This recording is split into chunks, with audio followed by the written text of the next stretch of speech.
Hi guys, welcome back to another video. 2024ல ஒரு horror thriller மூவியா release ஆன Abigail அப்படிங்கிற ஒரு ஹாலிவுட் மூவியை பார்த்தா நம்ம இந்த வீடியோவில் பார்க்க போகிறோம். படத்தோட கதை அப்படின்னா, அந்த பெல்லி டான்ஸ் ஆடுறவ சின்ன பொண்ணு, ஒரு 10 வயசு பொண்ணு.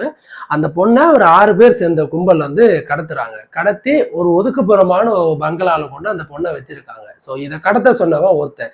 ஸோ அவங்களுக்கான மிஷன் என்னன்னா, அந்த பொண்ணை கடத்தி அந்த ஒதுக்குப்புறமான பங்களாவில் 24 மணி நேரம் வச்சிருக்கணும். 24 மணி நேரத்துக்குள்ள அவங்க அப்பங்கிட்ட இருந்து $50 மில்லியன் வாங்கிட்டு அந்த பொண்ணை உயிரோட திரும்பவும் கொண்டு அங்கேயே விட்டுறணும். இதுதான் அவங்களோட மிஷன். அப்படின்னு சொல்லிட்டு அந்த வீட்டுக்குள்ள நீங்க எல்லாரும் இருங்க, உங்க போன்ஸ் எல்லாம் கொடுங்க அப்படின்னு சொல்லிட்டு வாங்கிட்டு அந்த வேலையை பண்ண சொன்னவன் அங்க இருந்து போயிடறான். 24 ஹவர்ஸ் கழிச்சு நான் அவங்கள வந்து பாக்குறேன் அப்படின்னு சொல்லிட்டு போயிடறான். இப்ப அந்த பொண்ணு அந்த வீட்டுக்குள்ள இருக்கு. அந்த பொண்ணுகிட்ட எல்லாரும் போகும்போது அவன் சொல்லிட்டு போறான், குறிப்பிட்ட ஒரு நபர் அந்த படத்துல அவங்க தான் லீடிங் ரோல் அப்படின்னு சொல்லலாம், ஹீரோயினி கொஞ்சமாவது நல்லவங்க. ஸோ இவங்களை தவிர யாருமே அந்த பொண்ணுகிட்ட கம்யூனிகேஷன் பண்ணக்கூடாது, யாரோட ஃபேஸையுமே அந்த பொண்ணுகிட்ட காமிச்சிடாதுங்க அப்படின்னு சொல்லிட்டு இருக்கும்போது அதுல இருக்கிற ஒருத்தன் என்னோட ஃபேஸை அந்த பொண்ணு பார்த்துருது. என் ஃபேஸை நீ பார்த்துட்டு இல்லை அப்படின்னு சொல்லிட்டு அந்த பொண்ணை மிரட்டும் போது அந்த பொண்ணு இல்லை நான் பார்க்கல அப்படின்னுது. நீ யாரு, உங்க அப்பனோட பேர் என்ன அப்படின்னு சொல்லிட்டு அந்த வில்லன் வந்து அந்த பொண்ணுகிட்ட கேட்கிறான். அப்போ அந்த பொண்ணு ஒரு நேம் சொல்லுது. அதை கேட்டோடனே பேண்டல உச்சா போயிடுறான். அவன் இங்க இருக்க வேணா, வாங்க போயிடலாம், என்னோட ஷேரை கூட நீங்க வச்சுக்கோங்க, நம்ம இங்க இருந்தோம்னா உயிரோக்கே ஆபத்து அப்படின்னு அவன் சொல்றான். என்ன ஏதுன்னு இதுக்கு நடுவில் அந்த பொண்ணு அந்த கும்பலுக்குள்ளே எல்லாரையும் வந்து சண்டையை முட்டி எல்லாரையும் கொல்ல பிளான் பண்ணுது. இதுக்கு நடுவுல அந்த 6 பேர்ல எல்லாருமே வந்து மர்மமான முறையில இறந்து போறாங்க.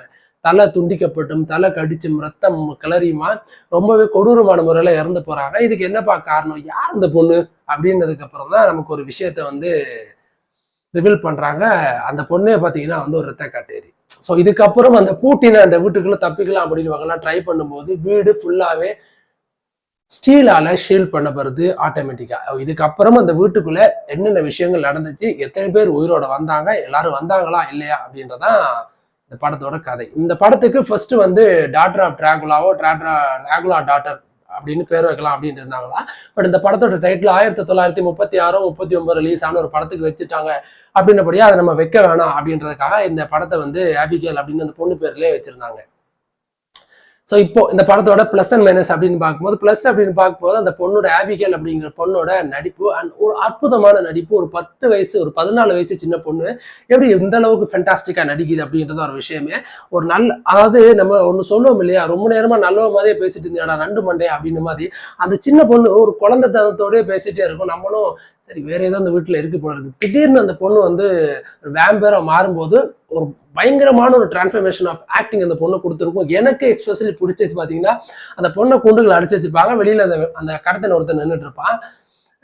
என்ன சிரிச்சிட்டு இருக்க, அடப்பட்ட உனக்கு என்னடி சிரிப்பு ஒன்று கிடைக்கும் அப்படின்னு சின்ன பொண்ணு கேட்கும்போது டக்குன்னு அந்த ஃபேஸோட மாதிரி அந்த கூண்டை உடைச்சிட்டு வெளியில வந்து ஒரு ஃபைட் சீன்ஸ் இருக்கு. அண்ட் அமேசிங்கா அந்த ஃபைட் சீன் கிரியேட் பண்ணிருப்பாங்க. பாக்குறப்ப நமக்கு அவ்வளவு கூஸ் பம்ஸா இருக்கும். அதுக்கப்புறம் இந்த படத்துல கிளைமேக்ஸோட காட்சி பயங்கரமா ஒரு ஒரு டெஃபினட்டா நம்ம அது எதிர்பார்த்திருப்போம். அந்த மாதிரியான ஒரு காட்சியா தான் அதை வந்து கொடுத்துருந்தாங்க. நான் சூப்பரா இருந்துச்சு பாக்குறதுக்கும். ஸோ அது என்னன்னு நீங்க போய் படம் பார்த்து நீங்க தெரிஞ்சுக்கோங்க. அண்ட் அதுக்கப்புறம் எனக்கு பிடிச்சது சினிமாட்டோகிராஃபி. ஒரு வீட்டுக்குள்ள எந்த அளவுக்கு நமக்கு வந்து பயமுறுத்த முடியும் சினிமாட்டோகிராஃபியால், அப்படி என்ன ஒரு பெருசா ஒரு ஆங்கிள்ஸ் எல்லாம் நமக்கு காமிச்சிட முடியும், கேமரா ஆங்கிள்ஸ் அப்படின்னு நம்ம நினைக்கும் போது என்னால ஒரு ரூமுக்குள்ளேயே பல ஆங்கிள்ஸ் வச்சு கேமரா காமிக்க முடியும் அப்படின்னு. அண்ட் சூப்பரா சினிமாட்டோகிராஃபி நம்மளை வந்து அட்ராக்ட் பண்ணி நம்மளை பயமுறுத்தி இருப்பாரு. அது எல்லாமே அற்புதமா இருக்கு. அதுக்கப்புறம் இந்த படத்துல நடிச்ச ஆர்டிஸ்ட் மொத்தமே 6 பேர் தான் அந்த படத்துல காட்டுவாங்க. 8 பேரும் 6 பேர் அவங்க எல்லாருமே ஃபண்டாஸ்டிக்கா நடிச்சிருப்பாங்க. அதுல ஒருத்தவங்க மட்டும் எனக்கு தெரியும். அதுல அந்த ஹேக்கர்ஸ் ஒரு பொண்ணு இருக்கும். ஸோ அந்த பொண்ணு பாத்தீங்கன்னா வந்து நம்ம ஆண்ட்மேன் இப்போ லாஸ்டா வந்து பார்த்தோம்னா நம்ம ஆண்ட்மேனோட பொண்ணு, அது மட்டும் தான் எனக்கு தெரியும், வேற யாரும் எனக்கு தெரியாதுப்பா. ஸோ அவங்களும் சூப்பராகவே நடிச்சிருப்பாங்க. அண்ட் ஒரு ஒரு ஒரு செக்ஷுவல் கண்டென்ட் இல்லாத ஒரு பயங்கரமான ஒரு படம் அப்படின்னா இதான். ஸோ வழக்கமா வேம்பயர்ஸ் படம்னாலே R-rated தான் இருக்கும்.